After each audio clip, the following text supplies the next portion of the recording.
आज 4 नोव्हेंबर आहे आणि आज उमेदवारी अर्ज जो आहे, सगळे जे उमेदवार आहेत, विधानसभेत जे उमेदवार उभे आहेत त्यांना अर्ज मागे घेण्याचा आजचा शेवटचा दिवस आहे. पण सगळ्यात महत्वाचं म्हणजे आपलं लक्ष होतं ते मनोज जरांगे पाटील नेमकी काय भूमिका घेत आहेत आणि सपशेल मनोज जरांगे पाटलांनी विधानसभेची जी निवडणूक आहे त्यातनं माघार घेतलेली आहे. माझ्यासोबत जालन्याहून सुरेश केसापूरकर सर आहेत, जे खूप मोठे पत्रकार आहेत, जालन्याचे ज्येष्ठ पत्रकार आहेत आणि मनोज जरांगेंच्या सुद्धा घडामोडींवरती लक्ष ठेवून आहेत. आज त्यांच्याशी बोलणार आहोत. सर, स्वागत आहे पुन्हा एकदा घेऊन टाकमध्ये. नमस्कार नमस्कार. नमस्कार. मनोज जरांगेंची ही भूमिका सपशेल माघार म्हणजे आपल्याला वाटलं होतं की काही ठिकाणी उभे करतील, काही ठिकाणी पाडापाडीचे कार्यक्रम वगैरे करतील. पण ही एकंदरीतच भूमिका की सपशेल माघार म्हणजे हा पूर्णपणे काय म्हणतात ना, एकदम वेगळाच निर्णय आहे जरांगेंचा. कशा पद्धतीने बघताय सपशेल माघार? दिलीपजी, मी तर खरं म्हणजे सर्वप्रथम मनोज जरांगे यांचे आभार आणि त्याचं कारण असं आहे की गेल्या वर्षभरापासून आमचा मराठवाडा पूर्ण या जातीय विद्वेषाच्या वातावरणात जळतोय अक्षरशः. आता त्यांनी जर ही निवडणूक लढवली असती ना तर हे वातावरण आणखी जास्त पेटलं असतं. मराठवाड्यामध्ये एक म्हण आहे की टांगा पलटी घोडे फरार, अशी म्हण आहे. आहा. आणि मनोज जरांगे नेहमी त्यांची भूमिका बदलतात, यू टर्न घेतात. हा तुम्ही त्यांच्या सुरुवातीपासूनच्या आंदोलनामधला एक समान तुम्ही एक धागा तुम्हाला सापडेल. जसं त्यांनी मुंबईला, नवी मुंबईमध्ये गुलाल उधळला होता, स्वागत केलं होतं त्या निर्णयाचं, स्वतः मुख्यमंत्र्यांनी त्यांचं उपोषण सोडलं होतं वगैरे, आणि ते अंतर्वालीत आले आणि 8 दिवसांनी त्यांनी परत निर्णय बदलला. तर हे त्यांचा निर्णय बदलेल अशी पण एक दबक्या आवाजात चर्चा होती. त्याचं कारण असं आहे की मनोज जरांगे यांनी सुरू केलेलं जे आंदोलन आहे मराठा समाजाच्या आरक्षणाचं, त्यांच्या आंदोलनाचा दुसरा टप्पा होईपर्यंत त्यांना सगळ्यांचा पाठिंबा होता. मी मागे आपल्याला सांगितलं की त्यांच्या आंदोलनाला भेट द्यायला स्वतः संभाजीराव भिडे आले होते, राज ठाकरे आले होते, प्रकाश आंबेडकर आले होते. म्हणजे आज जी मंडळी विरोध करतायत किंवा ज्यांनी सुरू केला, ते सगळे मनोज जरांगे यांचे समर्थक होते आणि अगदी कुणीही त्यांचा विरोधक नव्हतं. पण ज्या वेळेस त्यांनी ती त्यांची मागणी बदलत बदलत बदलत भूमिका बदलत केली, तेव्हा लोकांच्या मनामध्ये संशय. आणि आज परिस्थिती अशी आहे की आता गेल्या महिनाभरापासून किंवा जेव्हापासून त्यांनी विधानसभा निवडणूक लढवण्याचं जाहीर केलं आणि लोकांना सांगितलं अर्ज भरा, तेव्हा त्यांच्या भोवती जमा झालेले कोणीही गरजवंत मराठे नव्हते. त्यांचा लढा आहे गरजवंत मराठ्यांसाठी आणि तो मान्य आहे मराठवाड्यातल्या लोकांना, काय महाराष्ट्रातल्या लोकांना मान्य. मला वाटतं तुम्ही सुद्धा त्याच्याशी सहमत असाल. गरजवंत मराठ्यांच्या लढ्याशी कुणी विरोध करण्याचं कारण नाही. पण आता त्यांच्या भोवती जमलेले कुणीही गरजवंत मराठे नव्हते. जे स्कॉर्पिओ मधून येतात, मोठ्या मोठ्या गाड्यामधून येतात, की आंतरवाली सराटीच्या परिसरामध्ये 5-5 हजार गाड्या अशा दिसत होत्या आणि लोक मोठ्या तयारीने त्यांच्या भोवती होते. आता त्यांनी एक कारण सांगितलं की यादी आली नाही. परंतु त्यांची जशी प्रेस संपतच होती, म्हणजे त्यांची प्रेस ऑनलाईन असतानाच एका चॅनलनी राजरत्न आंबेडकरांना घेतलं होतं ऑनलाईन. त्यांनी सांगितलं आमच्या याद्या आम्ही उमेदवार उभे करणार आहेत. त्यामुळे तसा काही तो इश्यू नव्हता त्यांचा बोलण्यात, याद्या आल्या नाहीत वगैरे हे त्यांचं सांगण्याचं कारण होतं. पण प्रत्यक्षामध्ये त्यांच्या असं लक्षात आलं की ही निवडणूक लढवणं अजिबात सोपं नाही. ते जे म्हणतायत की सगळ्या समाजाला बरोबर घेतलं पाहिजे आणि हेच सत्य आहे, ते त्यांना खूप उशिरा लक्षात आलं. सत्य आहे, उशिरा लक्षात आलं. जरांगे हे सुद्धा म्हणाले की कुठल्याही एका समाजाच्या काय म्हणतात त्याला, एका नाही समाजामुळे राहू निवडणूक लढवली जाऊ शकत नाही. मग मग हा जो प्रश्न आहे की हे पहिल्यापासून आपण बोलत आलेलो आहोत की फक्त मराठा मराठा करून चालणार नाही, कुठेतरी जायला लागेल. त्यामुळे जरांगे युतीत जात आहेत की आघाडीत जात आहेत, नेमका पाठिंबा कोणाला देत आहेत हे सुद्धा आपल्याला पाहायचं होतं. आणि नाही म्हणजे शेवटी त्यांनी माघार घेतलेली आहे. शेवटी एक कार्यकर्ता त्यांच्यातला जिंकला असं म्हणायला हरकत नाही. कारण त्यांना त्यांचं गेल्या वेळेचं एक विधान होतं, त्यात त्यांनी सांगितलेलं होतं की निवडणुकीत काही होऊन दे, निवडणूक काही झालं तरी चालेल, पण माझा जो मराठा आरक्षणासाठीचं जे आंदोलन आहे त्याला तुम्ही पाठिंबा तसाच कायम ठेवला पाहिजे. काय वाटतं की त्यांची ही भूमिका आता म्हणजे वेळोवेळी त्यांनी बदललेलीच आहे भूमिका म्हणा, म्हणजे प्रत्येक वेळेला मराठा आरक्षणाच्या बाबतीत सुद्धा त्यांनी भूमिका बदललेलीच होती, हेही आपण सगळ्यांनी पाहिलेलं आहे. काय वाटतं एकंदरीत? आता तुम्ही म्हणालात की त्यांच्यातला कार्यकर्ता जिंकला का, तर नाही, त्यांच्यातला नेता जिंकला. ते कार्यकर्ता नाहीये, ते नेता आहेत. तुम्ही बघा, मनोज जरांगे कधी दुसऱ्याच्या हातात माईक देत नाही. त्यांच्या स्टेजवर सुद्धा ते कुणाला येऊ देत नाही. आणि आता असं वाटतं की समजा त्यांनी माणसं उभे केले असते आणि त्यातले समजा एक 5-10 आपण गृहीत धरू सगळे निवडून आले असते, तर त्या त्या जिल्ह्यामध्ये त्या त्या याच्यामध्ये नवीन मराठा नेतृत्व उभं राहिलं असतं, राहिलं असतं, आणि ते जरांगेंना बिलकुल चाललं नसतं. ते माईक देत नाहीत कुणाला, ते बोलू देत नाहीत कुणाला, ते एकमेवा द्वितीय राहू इच्छितात आणि त्यांनी ते स्वतःचं ते श्रेष्ठत्व सिद्ध करण्यासाठी ज्या काही कसरती करायच्या असतात त्या सगळ्या कसरती ते सातत्याने करतात. ते बोलू देत नाहीत दुसऱ्याला कोणाला, काही करू देत नाहीत आणि तो तो तो नेता त्यांचा जिंकलाय. कार्यकर्ते तर भरपूर आहेत त्यांच्या आजूबाजूला. तो जो एकमेव द्वितीय मराठा समाजाचा मी नेता आहे, हे जे त्यांनी ते वारंवार सिद्ध करतात, करायचा प्रयत्न करतात, दाखवतात, तो नेता त्यांचा जिंकलाय. पण एक सामाजिक विद्वेष खूप मोठा मराठवाड्यामध्ये पसरलेला आहे. तो आता ह्याच्यापुढे त्याला गती मिळणार नाही निवडणुकीत. आता तुम्हाला कल्पना आहे, की आपण नेहमी बघतो. समजा अगदी उदाहरणार्थ तुम्ही स्वतः एका विधानसभेच्या मतदारसंघात उभे राहिलात, आमदार झालात आणि तुम्हाला आता सध्या बूथ वाईज मतदान कोण्या गावात किती पडलं हे समजतं. प्रत्येकाला आता ते सिक्रेट राहिलेलं नाहीये. तर मग एखाद्या गावामध्ये जर एखाद्या आमदाराला मतदान कमी पडलं, तर त्या गावाकडे बघण्याचा त्या आमदाराचा दृष्टिकोन बदलतो. तो म्हणतो तुम्ही आम्हाला मतदानच केलं नाही. तुमच्या गावाला काय झालं पाहिजे रस्ता, तुम्हाला काय झालं पाहिजे शाळा, तुम्हाला काय पाहिजे दवाखाना, तुम्हाला काय पाहिजे या गोष्टी. हा सुद्धा मोठा द्वेष पसरला असता सगळीकडे आणि आताही तो म्हणजे असं बघितलं जातं ना एखाद्या आमदाराला एखाद्या भागातून मत नाही पडलं तर त्या मतं पडली नाही तर त्या गावाकडे त्या भागाकडे लक्ष देण्याचा दृष्टिकोन त्यांचा बदलत असतो. हा सुद्धा धोका होता याच्यामध्ये. अगदी मराठवाड्यामध्ये इतकं सामाजिक विद्वेषाचं वातावरण झालंय खाली तुम्ही बघितलंय शाळांमधनं इकडनं मागेही मी सांगितलं सगळं. तर ते सगळं टळलं आणि त्यांच्या लक्षात आलं की हे आणखी वाढेल मोठ्या प्रमाणामध्ये आणि म्हणून त्यांनी तो एक मोठा त्यातला धोका आहे तो धोका त्यांनी ओळखला असं समजूया आपण आणि त्यांना चांगली बुद्धी झाली आणि ते हे त्यांनी टाळलं. पण आता याच्यामध्ये एक गोष्ट आणखी आहे बारीकशी. त्यांनी जर उमेदवार उभे केले असते आणि जर ही निवडणूक झाली असती तर कदाचित त्याचा टिल्ट जो आहे तो युतीकडे गेला असता. म्हणजे एकनाथराव शिंदे भाजपचा फायदा झाला असता. आता एकनाथराव शिंदेचा काही ठिकाणी फायदा होईलच पण देवेंद्र फडणवीस भाजपचा फायदा झाला असता. कदाचित त्यांचे जे कोण आहेत सल्लागार त्याला आपण असं म्हणून पडद्यामागचे सूत्रधार त्यांच्याही हे लक्षात आलं असेल म्हणूनही कदाचित ही स्टेप त्यांची मागे घेतल्या गेली असेल. कारण आता त्यांनी म्हणलंय ज्याला पाडायचं त्याला पाडा म्हणजे आता लोकसभेसारखी स्थिती आहे.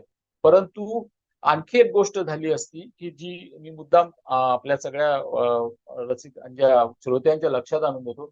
समजा आता काय झालं होतं की तुम्हाला मी सांगितलं होतं की एका एका मतदारसंघातून त्यांच्याकडे जवळपास 25-25, 30-30 अर्ज आले. मग ते त्यांनी कमी कमी करत करत करत नेले 10 पर्यंत 15 पर्यंत 5 पर्यंत केले. त्यातलं त्यांनी एकाला उभं केलं असतं म्हणजे 4 जण आहेत ते नाराज झाले असते. म्हणजे त्या गावामध्ये 4 टोळ्या त्या मतदारसंघात एक 4 अशा टोळ्या निर्माण झाल्या असत्या की त्यांनी मनोज जरांगेंना थोडासा मनातून नाराजी केली असती, विरोध केला असता. अशा टोळ्या सुद्धा त्यांनी या निर्णयामधनं थांबवल्या. त्यांच्या विरोधात निर्माण होऊ शकल्या असत्या. त्या त्या कार्यकर्त्यांची मनं त्यांनी थांबवली आणि आता एक एक फ्लॅट निर्णय घेतला कोणालाच नाही अशा पद्धतीने या निर्णयाकडे मी बघतो. पण मग आता फडणवीसांचं काय म्हणजे एवढं वाढवून चढवून फडणवीसांच्या विरोधात की ह्यांनी मराठा समाजाचं नुकसान केलं हे केलं मग आता ती घोषणा कुठे गेली मग आता. नाही ती त्यांची भूमिका राहणारच आहे. ते देवेंद्र फडणवीसांच्या विरोधातच आताही बोलतील विधानसभेच्या मतदारसंघात. ते म्हणलेत ना मला जो कोणी छेडेल त्याला मी हे करेल वगैरे. ते त्यांचा तो जो मूळ स्वभाव आहे तो कायम आहे. तो ते लोकसभेमध्ये ज्या पद्धतीने त्यांनी जाऊन कुठे सभा घेतल्या अंतर्गत जे काय त्यांना सिग्नल द्यायचे असतात त्यांच्या यंत्रणेला ते देतील. ते करतीलच. त्याला हे कसं फेस करतील फडणवीस किंवा त्यांचे सगळे जे फॉलोअर्स आहेत किंवा भारतीय जनता पक्षाचे लोक आहेत त्याच्यावरती राहील डिपेंड की ते कसं मग दिसते. पण आता लोकसभेपेक्षा विधानसभेचं गणित छोटं असतं ना. मतदारसंघ लहान असतो. हो. गावं साधारण मर्यादित असतात. पुन्हा गावातल्या बारीक सारीक हालचाली आमदार जो कोण असतो त्याला माहित असतं, माणसं माहित असतात. त्यामुळे ते थोडंसं नियंत्रणात राहील. मगाशी तुम्ही सांगितलं त्याप्रमाणे की समजा 4 उमेदवार आपण म्हणू आणि त्यापैकी एकाला समजा उमेदवारी त्यांनी दिली असती कदाचित हो आता सगळ्यांना हो मागे घ्यायला सांगितलं. तरी काही लोक जी अशी असतील की जी खूप ज्यांना आस असेल की नाही मी आहे इथनं येऊ आहे शकतो त्यांचं हो काय आहे म्हणजे आता आता ते आता मतदारांवरती कसा याचा परिणाम होणार पाडापाडी वगैरे आता हे लोकांच्या लक्षात आलं की यांनी काही फारसा आपला फायदा होणार आहे असं नाहीये म्हणून म्हणजे तर आता गावातल्या ग्रामीण भागातल्या जो मतदान आहे तो मतदार काय विचार करणार नेमका कारण मनोज जरांगेंनी तो अचानक तो तर नक्कीच विचार करणार आहे. कारण कसं असतं की खासदाराचं काम फार पडत नाही तुम्हाला सांग. आमदाराचं काम खूप पडतं. कारण खासदार काही तहसीलदारला फोन केलं तर तहसीलदार तसं काही ऐकत नाही, पण आमदाराचं नक्की ऐकत. तलाठी, ग्रामसेवक, कृषी सहाय्यक हे जे गाव पातळीवरचे सरकारचे म्हणजे मुख्य कर्मचारी आहेत, ग्रामसेवक, तलाठी, सरपंच, आरोग्य सेविका, डॉक्टर, तहसीलदार ह्या लोकांचा आमदारच त्याचा नियम. इव्हन जिल्हाधिकारी सुद्धा कलेक्टरला जर एखाद्या खासदारांनी फोन केला, आमदारांनी फोन केला, तर जिल्हाधिकारी आमदाराच्या कामाला प्राधान्य देतात. हा अनुभव आहे, कारण त्याच्यामध्ये त्यांच्या गुंड्या त्यांच्या हातात असतात, आपल्या सामान्य भाषेत सांगितलं. त्यामुळे लोक फार काही विरोधामध्ये समोर येतील असं मला वाटत नाही. दुसरा जो तुम्ही सुरुवातीचा मुद्दा सांगितला, की किती लोक फॉर्म मागे घेतील, हा आता संशोधनाचा विषय आहे. आता दुपारी 3 वाजेपर्यंत ते समजेल. कारण सगळे लोक मागे घेतील की नाही याच्यावर मला 100% शंका आहे. आता मी जसं जरांगेंची पत्रकार परिषद झाल्याबरोबर काही लोकांना फोन केले आमच्या जिल्ह्यातल्या, की काय तुमचा काय निर्णय आहे? तर ते सगळे to be or not to be मध्ये होते. काही जण म्हणाले आम्ही ठेवणार आहेत, काही जण म्हणाले नाही नाही पाटील म्हणतील तेच खरं आहे. पण काही जण जे म्हणलेत ना मी ठेवणार आहेत ना, ते ठेवतील. आणि त्यातला आणखी एक बारीकसा पदर मी तुम्हाला सांगतो. तो असा आहे, की हा विधानसभेच्या निवडणुकीमध्ये किंवा कोणत्याही निवडणुकीमध्ये जे उमेदवार असतात ना, ते प्रतिपक्षाचे मत डायव्हर्ट करण्यासाठी माणसं उभे करतात. मग आता इथे असं आहे, की समजा अगदी जालन्याचंच आपण उदाहरण घेऊ. आमच्या जालन्यामध्ये अर्जुनराव खोतकर उभे आहेत, शिवसेना, एकनाथराव शिंदे, आणि कैलास गोरंट्याल हे काँग्रेसचे होते. आता कैलास गोरंट्यालनी 2-3 मराठे उमेदवार स्पॉन्सर कशावरून केले नसतील? म्हणजे करतात ना उमेदवार स्पॉन्सर. आता टोपे साहेब उभे आहेत घनसावंगीमध्ये, राजेश टोपे घनसावंगीतच, तिथे मनोज जरांगेंनी सगळं त्यांचं केंद्र आहे ते. तिथे त्यांनी 3 ओबीसी उमेदवार उभे राहिलेले आहेत. एक जे बळीराम खटके आहेत, त्यांनी लक्ष्मणराव हाकेचं उपोषण सगळं म्हणजे त्याचं नेतृत्व केलं त्या उपोषणाचं एका अर्थाने. मंडप टाकण्यापासून माणसं जमा करणं सगळं केलं त्यांनी. ते उभे आहेत आता. मग ते कुणाची मतं खाणार? तर ते टोपे साहेब विरोधी जे ओबीसी मत आहेत ते हायजॅक करणार ते. तसंच शिवसेना उद्धव बाळासाहेब ठाकरे गटाचे माजी आमदार, जिल्हा प्रमुख राहिलेले शिवाजीराव चोथे, 5 वर्ष आमदार होते ते 1995 ला. ते पण उभे राहिलेले. ते ओबीसी समाजाचे आहेत. त्यानंतर आणखी एक महेंद्र पवार मला वाटतं, नाही आणखी एक जण उभे राहिलेत ओबीसीचे. हा, रमेश वाघ म्हणून महाराज आहेत ते, हरिभक्त परायण, ते वंजारी समाज आहेत, ते उभे राहिले. म्हणजे मला सांगा, की आता ही जी मतं आहेत ना, ओबीसीची मतं कॉन्सन्ट्रेट होऊन समजा जी काही मराठा आरक्षण आंदोलनाचे पुरस्कर्ते म्हणवणारे शरद पवार साहेबांचे टोपे साहेब आहेत, असं त्यांच्यावर आरोप होतो. त्यांच्या विरोधी मतं, त्यांच्या विरोधी जाणारी मतं ही अशी बायफर्गेट होणार. तेव्हा हे निवडणुकीच्या राजकारणामध्ये, निवडणुकीच्या संचलनामध्ये चालतं. त्यामुळे आताही सुद्धा मराठा समाजाची म्हणून जी काही आरक्षणाची समर्थक राहिलेली मंडळी उभी राहिलेली आहे, त्यातले सगळेच अर्ज मागे घेतील की नाही याच्यावर मला 100% शंका आहे. काही त्यातले उमेदवार स्पॉन्सर असतात, ते हिडन स्पॉन्सर असतात, दिसत नसतात. ते मतं डायव्हर्ट करण्यासाठी त्याचा उपयोग होतो. त्यामुळे ही चळवळ आता 100% विस्कळीत होत आहे असं मला दिसतं.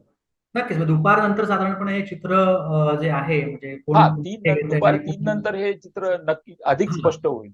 पण मग आता गेल्या मुद्दामून पण हा प्रश्न विचारतोय, गेलं वर्षभर याच्या मागे जे अर्थकारण सुरू आहे, आता त्याचं काय? तो खूप मोठा विषय आहे, की मग मी सुरुवातीलाच म्हणालो ना, की आता पहिल्या 2 टप्प्यामध्ये मनोज जरांगेंचं जे आंदोलन होतं ते गरजवंत मराठ्याचा लढा होता. हे 100%. पण नंतर तो आता गरजवंत मराठ्यांचा लढा राहिलेला, त्यांच्या भोवती जमणारे लोक गरजवंत मराठी बिलकुल नाहीयेत. त्यामुळे ते समृद्ध मराठी आहेत सगळे आर्थिक. त्यांना ते काय म्हणजे ते आमच्याकडे इकडे मराठवाड्यात एक म्हण आहे, गोमीचा एक पाय तुटला तर ती काही लंगडी होत नसते. त्यामुळे काय एखाद्याचा 10-15 लाख रुपये खर्च झालेला असेल, तर त्याला त्याचं काही वाटत नाही. त्याचा थोडा पी-आर वाढला असं तो इन्व्हेस्टमेंट आहे असं समजतो. आणि आता लवकरच पंचायत समितीच्या निवडणुका येणार आहेत. त्यानंतर नगर परिषदेच्या निवडणूक येणार आहेत, जिल्हा परिषदेच्या निवडणूक येणार आहेत. तर की त्यामध्ये जो खर्च त्यांचा इन्व्हेस्टमेंट असेल ते असं अशी चर्चा आहे त्या कार्यकर्त्यांची. त्याच्यावर आपण आणि नजर एक ठिकाणी ठेवूया. मला हो, एक फक्त हो. विचारायचं आहे आता, की शेवटचा प्रश्न असेल मग. हां, अं, हां. बिलकुल. विधानसभेनंतर मनोज जरांगेंना कुठे पाहत आहे? आता विधानसभेनंतर जे निकाल लागतील, समजा महायुती येणार आहे, सत्तेत आली किंवा मग महाविकास आघाडी आली, त्यानुसार त्यांचा दृष्टिकोन ठरेल अशी स्पष्ट चर्चा. समजा महायुतीचं सरकार आलं परत, देवेंद्र फडणवीस, एकनाथराव शिंदे आणि अजितदादांचं, तर ते आंदोलन कसं राहील त्यांचं ते स्पष्ट आता जसं आहे तसंच राहील. म्हणजे त्याच्यामध्ये खूप तीव्रता येईल, परत ते सुरू करतील सगळं. आणि समजा महाविकास आघाडीचं सरकार आलं तर त्यांची भूमिका नेमकी काय राहील याची संदिग्धता आहे, चर्चा आहे. ते कसं परत यू टर्न घेतील का, कारण ते यू टर्न घेतात हे आता वारंवार सिद्ध झालंय. त्यामुळे महाविकास आघाडीचं जर सरकार आलं तर जरांगेंनी जर पुन्हा यू टर्न घेतला तर नवल वाटण्याची काही गरज नाही. ते यू टर्न घेऊ शकतात. त्यांच्यात पूर्ण कॅपॅसिटी आहे यू टर्न घेण्याची आणि ते समजून सांगतात का घेतला म्हणून. आता त्यांचं जस्टिफिकेशन तुम्ही ऐकलं असेल, याद्या आल्या नाही म्हणून. नाही आल्या तर नाही आल्या याद्या.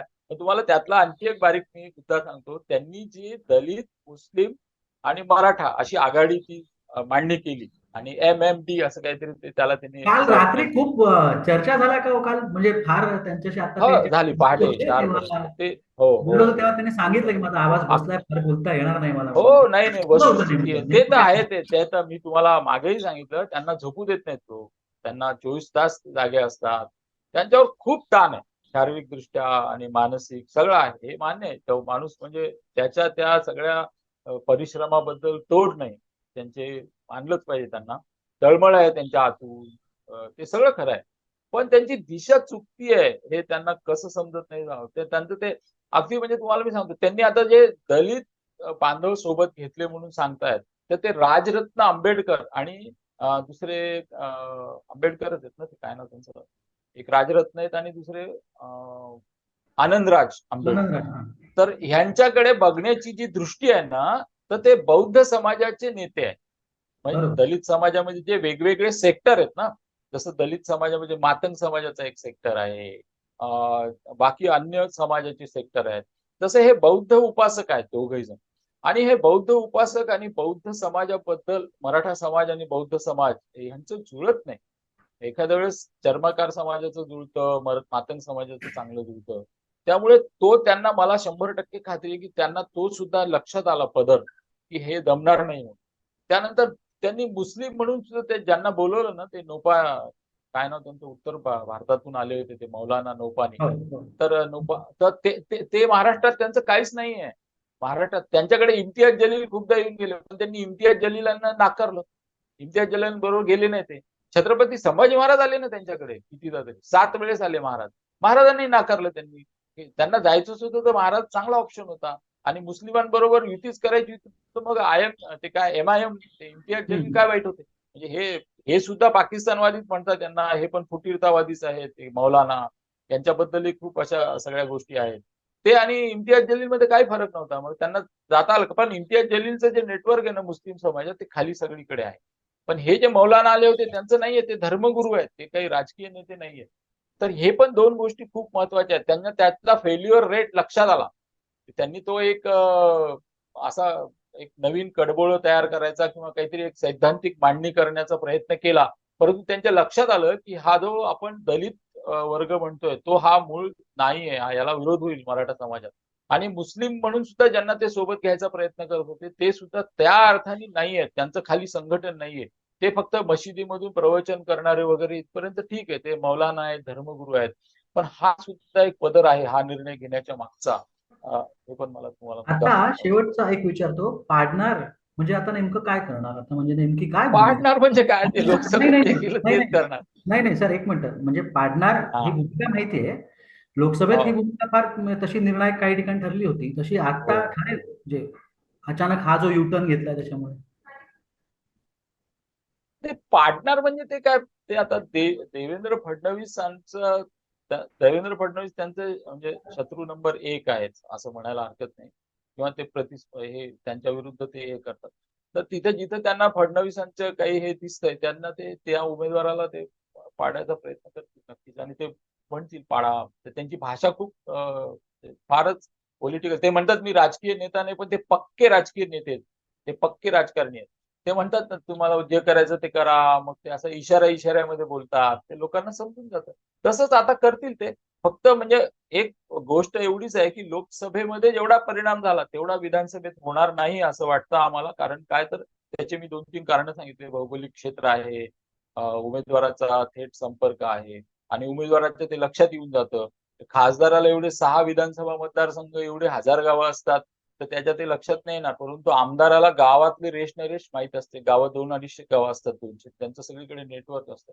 त्यामुळे लोक इतकं समोर येऊन विरोध करणार नाहीत असं एक आम्हाला वाटतं. त्यामुळे तितका त्यांचा जो लोकसभेमध्ये इम्पॅक्ट राहिला पाडा आणि अगदी धडधड धडधड ते आता आपल्याला नक्की सगळं कळेलच ना 23 तारखेला जेव्हा मतपेट्या उघडतील आणि सगळं होईल त्यावेळेला हो कळेल. हो तुम्ही वेळ दिलात त्याबद्दल सगळ्यात अरे पहिल्यांदा धन्यवाद तुमचे, कारण नेहमी तुम्हाला मी त्रास देत असतो एकसारखा.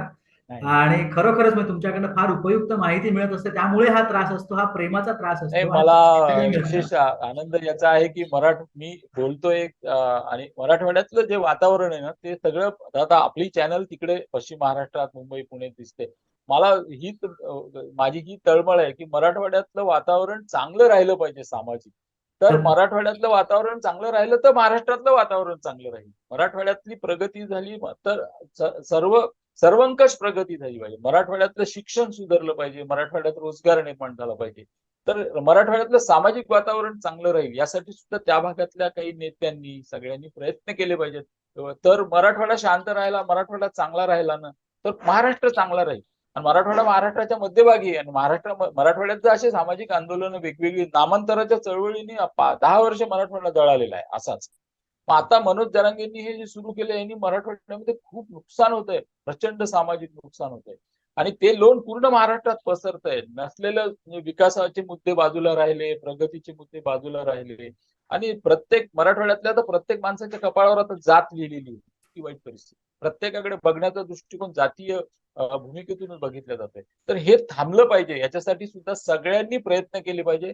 महाराष्ट्रातल्या सगळ्या लोकांनी प्रयत्न केले पाहिजे. एवढंच माझं एक कळकळीची नक्कीच सर्वांना विनंती नक्कीच. राहील. मराठवाड्यातला जो कोणी हा व्हिडिओ पाहत असेल त्याला माझं खरोखर म्हणजे मनापासून सांगणं आहे की कृपा करून जाती जातीमध्ये द्वेष करू नका.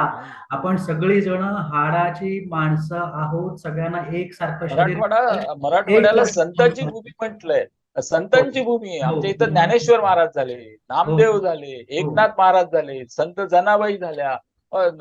इतकी मोठी विश्वव्यापी ज्यांनी रामदास स्वामींचं तर आमचं जन्म हो जालनाच आहे ना, धर्मसावंगीतले ते जाम समर्थ. मग इतकी मोठी मोठी माणसं संत झाली की ज्यांनी खऱ्या अर्थाने पूर्ण विश्वाला मानवतेचा संदेश दिला. मानवतेचा संदेश दिला. हिंदुत्वाचा नाही दिला, मानवतेचा संदेश दिला त्यांनी. पण त्यांच्या भूमीमध्ये हे जातीयवादाचं जे लोन आहे ना ते फार वाईट आहे, फार अस्वस्थ असं करणारं आहे. नक्कीच सर. खरंच तुम्ही म्हणजे खूप पोटतिडकीने बोलताय आणि घेऊन टाकला, वेळ दिला त्याबद्दल पुन्हा एकदा तुमचे आभार मानतो आणि ही चर्चा इथेच थांबते. धन्यवाद.